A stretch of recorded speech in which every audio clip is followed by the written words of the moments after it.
नमस्कार। जिला प्रशासन एवं जिला शिक्षा विभाग धमतरी के यूट्यूब चैनल पर आप सभी का स्वागत है। मैं विभा गजपाल आज आपको निर्देशांक ज्यामिति बताऊंगी। पिछली कक्षा में इसके बारे में हम अध्ययन कर चुके हैं, तो आज ये हमारा विषय है निर्देशांक ज्यामिति। तो निर्देशांक ज्यामिति की अवधारणा कहाँ से स्टार्ट हुई? ये शुरू हुई है एक बिंदु को समतल पर किस प्रकार से दर्शाया जाए। तो एक फ्रांसीसी दार्शनिक और गणितज्ञ थे जिन्होंने ये इस पद्धति का विकास किया। उन्होंने बताया कि किस प्रकार से हम एक बिंदु को समतल पर प्रदर्शित कर सकते हैं, और इसीलिए उनके नाम पर ही इस पद्धति को कहा जाता है कार्तीय पद्धति, या इसे हम समकोणिक निर्देशांक पद्धति भी कहते हैं। तो चलिए, ये होता क्या है, हम किसी समतल पर बिंदु को किस प्रकार से प्रदर्शित कर सकते हैं। तो उसके लिए हम एक अक्ष बनाते हैं, दो लाइंस होती है, दो रेखाएं होती है, एक्स अक्ष और वाई अक्ष, जो एक दूसरे को 90 अंश के कोण पर काटते हैं, इसलिए इसको समकोणिक निर्देशांक पद्धति भी कहा जाता है। तो अब देखिए, जब हम किसी समतल को इस प्रकार से दो रेखाओं में के द्वारा काटते हैं, तो इस प्रकार हमें चार भाग मिलते हैं। मतलब ये हुआ कि समतल जो है वह चार भागों में विभाजित हो गया। ये जो चार भाग हैं, इनका नाम दिया गया प्रथम चतुर्थांश, ये द्वितीय चतुर्थांश, ये तृतीय चतुर्थांश और ये चतुर्थ चतुर्थांश। तो जब इस प्रकार से हम अक्षों का निर्माण किए, तो ये एक्स अक्ष होगा और यहाँ पर वाई अक्ष होगा। एक्स अक्ष में सभी वैल्यूज जो होंगे वो धनात्मक होंगे, धन में होंगे। वाई एक्स अक्ष के विपरीत दिशा में ऋणात्मक होंगे, फिर वाई अक्ष में ऊपर की ओर धनात्मक मान आएंगे और नीचे की ओर ऋणात्मक मान आएंगे।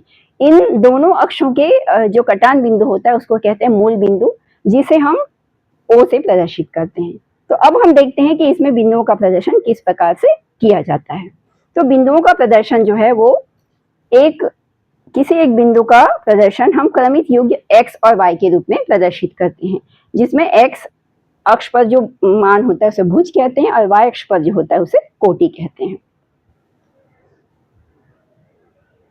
अब देखिए, मान लो हमें बिंदु 4, 3 का प्रदर्शन करना है। ये हमें एक बिंदु दिया गया है ऑर्डर पे क्रमित युग्म के रूप में। तो चलिए, 4 जो है वो x का मान होगा, 3 जो है y का मान होगा। तो 4 हमें कहाँ मिलेगा? हम x अक्ष पर 4, हम इस प्रकार से x अक्ष और y अक्ष का निर्माण कर लेंगे।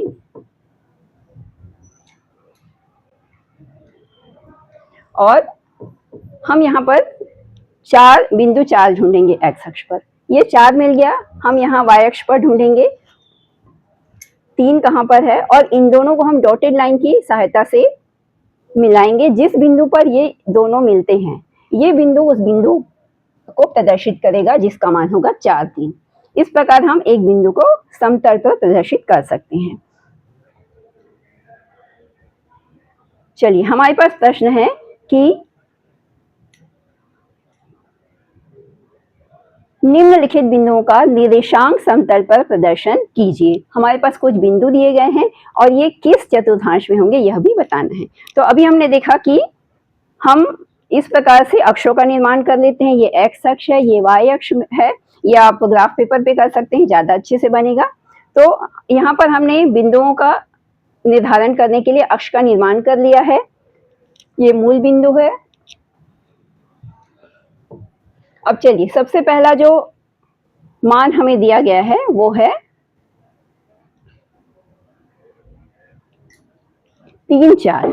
तो 3, 4 का प्रदर्शन करने के लिए चलिए हम किस प्रकार से इसको ढूंढेंगे, किस प्रकार से हम पता करेंगे। चलिए 3, अब हम यहाँ देखते हैं कि 3 x का मान है और 4 y का मान है।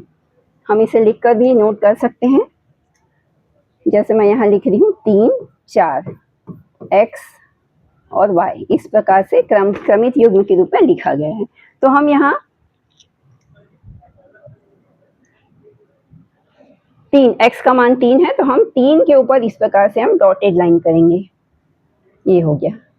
इसके बाद हम 4 से इस तरफ डॉटेड लाइन से हम इस प्रकार से मिलाएंगे। ये जहां पर ये बिंदु मिलते हैं, ये हमारा बिंदु होगा 3, 4, और ये है हमारा प्रथम चतुर्थांश। तो इस प्रकार हम कहेंगे कि बिंदु 3, 4 प्रथम चतुर्थांश में है। अब हम आते हैं ऋण 2, 5 में। तो यहाँ पर x का मान ऋण 2 है और 5 y का मान है, x y का मान है। इस प्रकार हम फिर से आते हैं।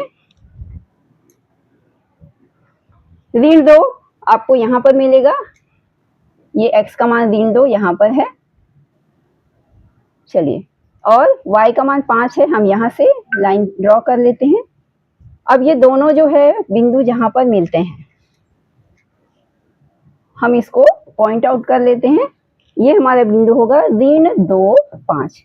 ये कौन से चतुर्थांश में है? द्वितीय चतुर्थांश में। चलिए, इसके बाद अगला बिंदु है ऋण 2, ऋण 1। ऋण 2, x का मान ऋण 2 होगा, y का मान ऋण 1 है। तो अब हम फिर से इसको खोजते हैं कि कहाँ पर मिलेगा। तो ऋण 2 इस प्रकार से हम आगे जाएंगे डॉटेड लाइन से, और ऋण 1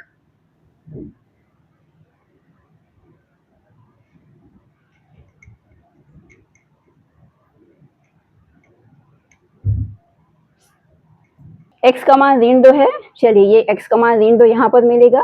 तो अब हम यहाँ से डॉटेड लाइन से मिलाएंगे।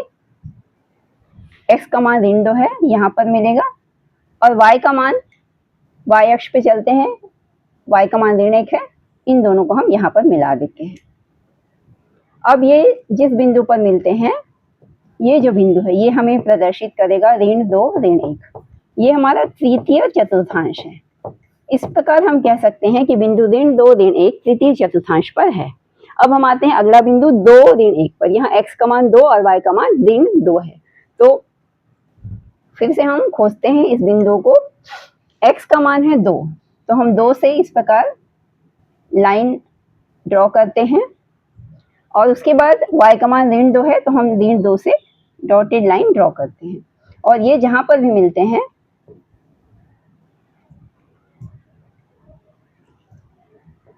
ये बिंदु हमारा होगा 2, ऋण 2। ये होगा चतुर्थ चतुर्थांश में। इस प्रकार हमने देखा कि हम बिंदु 3, 4, ऋण 2, 5, ऋण 2, ऋण 1, 2, ऋण 2 किस प्रकार से हम समतल पर प्रदर्शित कर सकते हैं। चलिए, अगला है, ये हमने बिंदुओं को समतल पर प्रदर्शित करना सीखा। अब हम देखते हैं यदि कोई बिंदु अक्ष पर हो तो क्या होगा। चलिए, मान लेते हैं हमारे पास ये संख्या रेखा, यहाँ पर एक समतल पर हमने अक्ष बनाया हुआ है जिस पर कोई बिंदु है।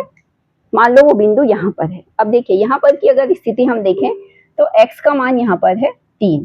y के लिए क्या करेंगे? y से ऊपर की ओर कोई लंबवत दूरी हमारे पास नहीं मिल रही है, तो इसलिए यहाँ पर y का मान होगा 0। तो इस प्रकार इस बिंदु का मान हो गया 3, 0। इसी प्रकार हम कोई और बिंदु ले सकते हैं। चलिए, अगर हम यहाँ पर लें तो यहाँ पर देखिए x का मान क्या है? x तो यहाँ कोई दूरी तय ही नहीं कर रहा है, तो x का मान 0 हो जाएगा, और y का मान 2 है।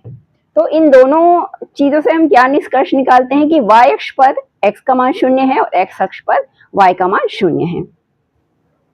इस प्रकार हम कह सकते हैं कि x अक्ष पर स्थित किसी बिंदु के y निर्देशांक का मान 0 होगा, और y अक्ष पर स्थित किसी बिंदु के x निर्देशांक का मान 0 होगा।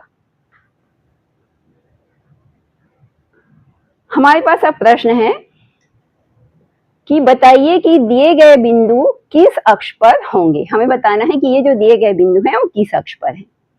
चलिए, तो हम देखते हैं कि ये बिंदु हमें कहाँ पे मिलेंगे। पहला बिंदु है 5, 0। 5, 0 मतलब x का मान 5 है और y का मान 0 है। हम चाहे तो यहाँ लिख भी सकते हैं हमारी सुविधा के लिए, x का मान 5, y का मान 0 है। चलिए, तो अब हम आते हैं x का मान 5 हम ढूंढते हैं। यहाँ अक्ष पर हमें बिंदु मिल रहा है, ये है 5।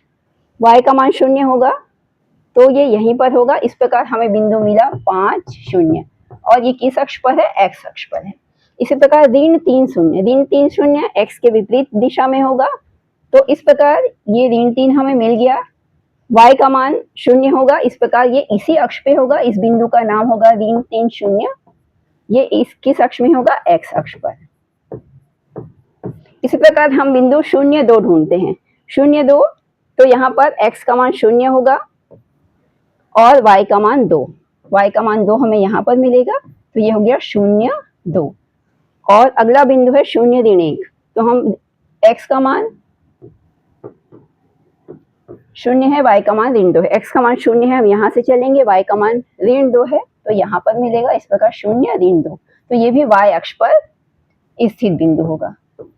इस प्रकार हम कह सकते हैं कि हमें दिया गया बिंदु 5 शून्य x अक्ष पर है, ऋण 3 शून्य भी x अक्ष पर है और 0 2 y अक्ष पर है, 0 ऋण 2 भी y अक्ष पर है। इस प्रकार के और प्रश्न आपको बुक में दिए हैं, आप अपने से हल कर सकते हैं। धन्यवाद।